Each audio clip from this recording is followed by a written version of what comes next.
आवडसाहेब, नेमकं घडलं काय आणि कशामुळे? नाही, कशामुळे म्हणजे काल मला माहित नाही इथे काय झालं. मी नितीनशी बोललो.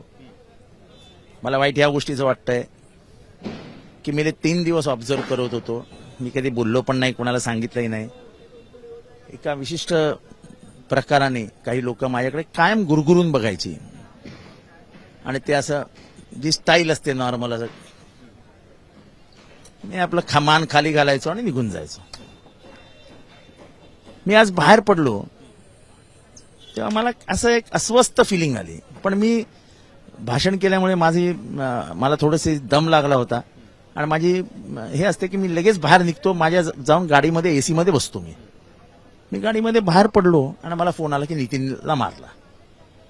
व्हिडिओ बघितल्यानंतर आपल्या लक्षात येईल आणि तुमच्या पत्रकारांनी मला सांगितलं की नितीनकडे बोट दाखवलं गेलं आणि मग त्याच्या अंगावर धावून आले.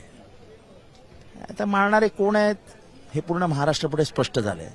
आता मकोकातले आरोपी, दरोडेखोर, खुनी, बलात्कारी तुम्ही बरोबर घेऊन त्यांना विधिमंडळात आणून तुम्ही प्लॅनिंगनी आमदारावर हल्ला करण्याचं प्लॅनिंग करत असाल तर धन्य आहे. हे लोकशाहीचं मंदिर आहे. निदान ह्याचं तर सँटिटी जपा. तुम्हाला असं वाटतं की तुमच्यावर हल्ला करण्याचा प्लॅन? 100%. का पण? अरे गेले 3 दिवस सातत्याने जे चालू आहे. काल आता मी नाही, चला तुम्ही संतोष देशमुख, त्यांची हत्या झाली, त्यांचे बंधू काल माझ्याबरोबर होते, मला भेटायला आले होते. त्यांच्या खांद्यावर हात टाकून मी असं चालत चाललो होतो. अशी एक गाडी समोर नाही येते,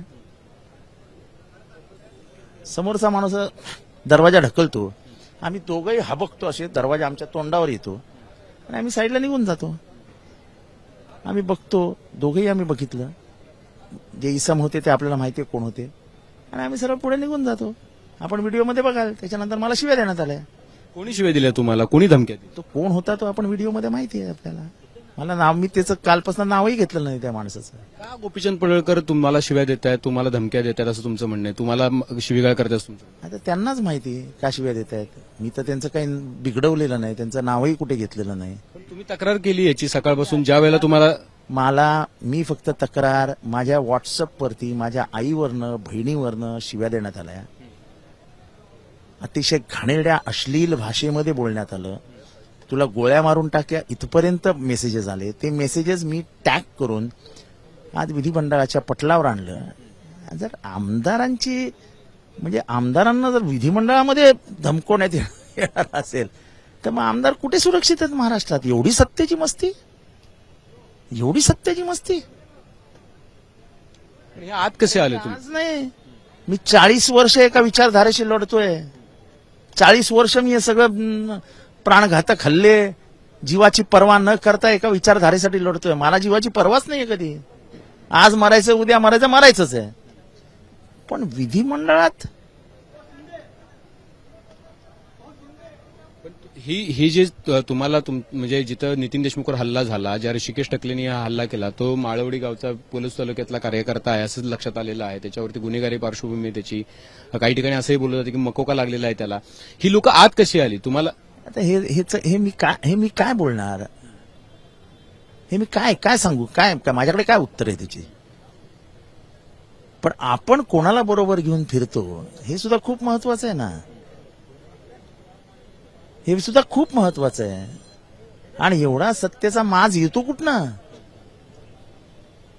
सत्तेचं संरक्षणाचं कवच आपल्या भोवती आहे म्हणून आपण वाटेल तसं वागावं. महाराष्ट्राची जनता बघते. तुम्हाला असं वाटत नाही की याची पार्श्वभूमी जी आहे ती तुमच्या एका घोषणेमुळे सुरू झालेली आहे? तुम्ही 3-4 दिवसांपूर्वी घोषणा दिलेल्या होत्या की मंगळसूत्र चोराचा, आणि त्यानंतर मला असं वाटतं की हा सगळा संघर्ष क्रिएट झाला. अशा घोषणा दिल्या जातात विधिमंडळामध्ये, म्हणजे अगदी पायऱ्यांवर पण आम्ही बघतो की इव्ह टीझिंग केलं जातं. चड्डी बुनियान गँग बोललो, त्याच्यामध्ये आम्ही एका आमदाराचा फोटो पण लावला. मग काय त्या आमदारांनी येऊन आम्हाला मारायचं?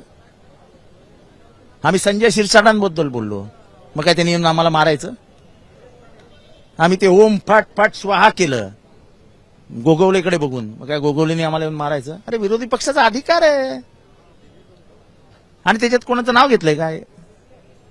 आम्ही पण हे ऑब्झर्व्ह केलं की नितेश राणेंना पण परवा दिवशी कोंबडी चोर म्हणण्यात आलं, त्याच्यानंतर आदित्य ठाकरेंना पेंग्विन म्हणण्यात आलं होतं, फडणवीसांना बॉडी शेमिंग करण्यात आलं होतं, त्यांना टरबूज म्हणण्यात आलं होतं. पण असं कधीही कुणी वागल्याचं आम्हाला लक्षात आलेलं नाही गेल्या अनेक वर्षामध्ये. पण हे आत्ता का घडतंय, मग का होतंय आत्ता? पाशवी बहुमताचा पाशवी बलात्कार, एवढंच मला 2 शब्दात सांगता येईल.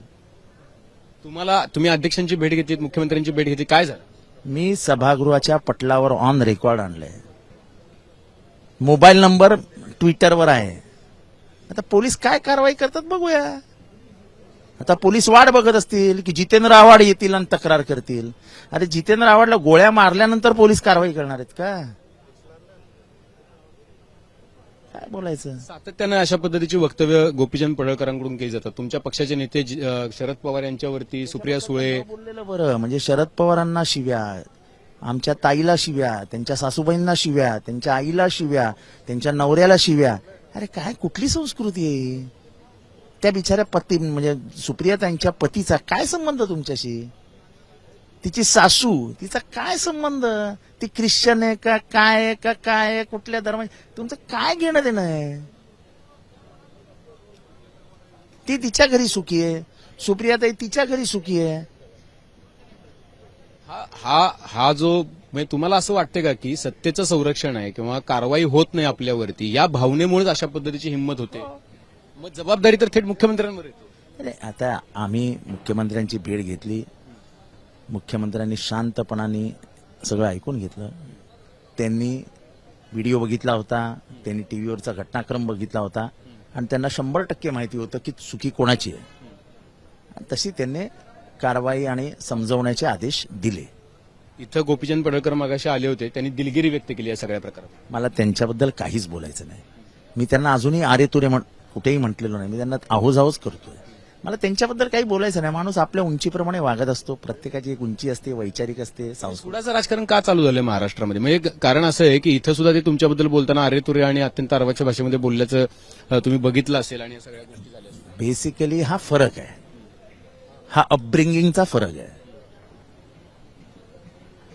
राजकारणामध्ये आम्ही आतमध्ये एवढे वाद घालतो, अगदी पार एकमेकांच्या अंगावर जाण्याचंही असतो. बाहेर आल्यावर आम्ही एकमेकाचे मित्र असतो. आपण काय शेतीचं भांडण नाही आपलं की तू माझी शेती घेतलीस, मी तुझी शेती घेतली. एक वैचारिक एक वाद आपला, त्याच्यावरती भांडण आहे. ठीक आहे, संपलं. बाहेर तुम्हाला याची कल्पना आहे का की ही लढाई पुढे रस्त्यावर जाऊ शकते? तुम्ही इथं विधिमंडळाच्या पायऱ्यांवर जर कार्यकर्ते भिडले तर हे सगळं महाराष्ट्रभर होऊ शकतं. एकमेकांचे कार्यकर्ते एकमेकांना भिडू शकतात, अशा पद्धतीच्या मारामारी होऊ शकतात. कायदा सुव्यवस्थेचा प्रश्न यातून निर्माण होऊ शकतो. मर्यादा कोणी पाळायला पाहिजेत. सत्तेचं पांघरून घेऊन हे वागणं, हे बरोबर मुख्यमंत्र्यांच्या लक्षात आलं. हे जे काय चालू आहे ते व्हिडिओमध्ये सुद्धा शिवी कोण देत आहे? मी दिसतो तरी आहे का व्हिडिओमध्ये? मी तर कुठेच कोणाला दिसत नाहीये. याच्या आधी सुद्धा त्यांच्यावरती गंभीर आरोप झाले. त्यांच्या भावानी जमीन घेतल्याचा आरोप झाला. त्या पुराव्यानिशी दिलंय सगळं. काय की 17 एकरची जमीन एका म्हातारीला फसवून तिचे ठसे घेतले अंगठ्याचे. ती जमीन तिच्याकडनं काढून घेतली आणि बोंबाबोंब झाल्यावर कैलाश वाघमारे नावाच्या माणसाने तिच्या अकाउंटमध्ये पेटीएम मधनं 5 लाख रुपये टाकले. कोण आहे हा कैलाश वाघमारे? तो एका रेस्ट हाऊसचा मॅनेजर आहे. ते रेस्ट हाऊस कोणाचं? चौकशी करा ना, रेस्ट हाऊस कोणाचं आहे. ती म्हातारी 80 वर्षाची बितारी म्हातारी आहे. तिच्या अंत्ययात्रेला पैसे नाहीत अशी त्यांच्या घरची परिस्थिती आहे. तिची 17 एकर जमीन काढून घेतली. तुम्ही ट्विटर फेसबुक बघितलंय का आज दिवसभर? तुमच्याबद्दल काय काय लिहिलेलं आहे? हो का, इथे एक विकास पवारांची पोस्ट आहे, याच वाघांनी मुंबऱ्याचा डुक्कर ठोकला, अशा पद्धतीची पोस्ट आहे. त्याच्यामध्ये गोपीचंद पडळकर दिसत आहेत आणि हाच आजचाच फोटो आहे हा विधानसभेमध्ये एंटर करतानाचा. त्यांच्यासोबत ते कार्यकर्ते पण आहेत ज्यांनी ही मारहाण केली. ती ठीक आहे ना, ते प्रत्येक जण आपापल्या उंचीप्रमाणे आपल्या सांस्कृतिक म्हणजे आपल्याला वाढ झालेली असते त्याच्याप्रमाणे बोलतो.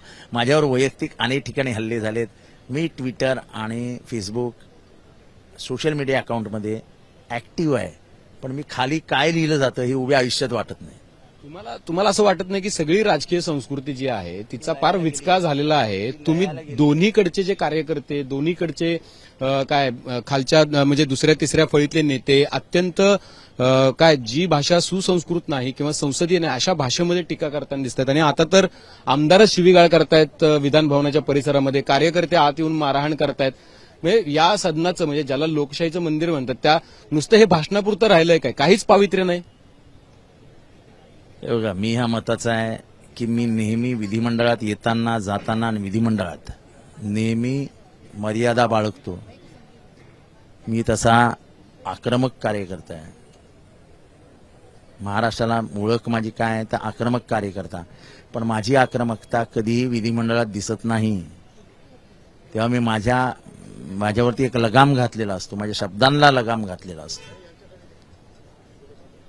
आणि माझी हीच इच्छा आहे की माझ्या हातनं आयुष्यात विधिमंडळात अशी चूक घडू नये. कितीही राग आला तरी डोक्यावरती बर्फ ठेवूनच आपल्या तोंडातले शब्द बाहेर पडले पाहिजेत. तुमची आत्ताची शेवटची मागणी काय असणार आहे? हे माझी मागणीच नाही काय, काहीच मागणी नाही. काही मागणी. प्रकार विधिमंडळात घडलाय, तुम्ही आमदार आहात, तुम्ही सदस्य. विधिमंडळामध्ये जाऊन सांगितलं, जर आमदाराला असे मेसेजेस येत असतील विधिमंडळात उपस्थित असताना, तुमच्या टीव्हीवरती मी दिलेला मेसेज दाखवू पण शकणार नाही. तुम्ही दाखवू, तुम्हाला तो पूर्ण मेसेज करून टाकावा लागेल, ब्लर करावा लागेल. इतका घाणेरडा मेसेज आहे. तुम्ही ट्विटरवर टाकलाय आणि टॅग केलंय मी अध्यक्षांना. आमदाराची सुरक्षितता ठेवणं, आमदाराचा सन्मान ठेवणं, त्याची प्रतिष्ठा ठेवणं हे अध्यक्षांचं काम आहे. पोलिसांना नंबर दिलाय मी की कुठल्या नंबरवरून आलाय मला तो, त्याच्यावरती काय करू शकतो. हे भाषण कोणाचं चालू आहे? निश्चितपणे जितेंद्र आव्हाड साहेब, शेवटचा प्रश्न एक आहे. माझा शेवटचा प्रश्न आहे की मी परत एकदा विचारतोय की मुख्यमंत्र्यांकडून तुमची अपेक्षा काय? माझी काहीही अपेक्षा नाही. माझी कोणाकडनंच अपेक्षा नसते. जैसा कर्म किया है वैसा फल देगा भगवान, हे है गीता का ज्ञान.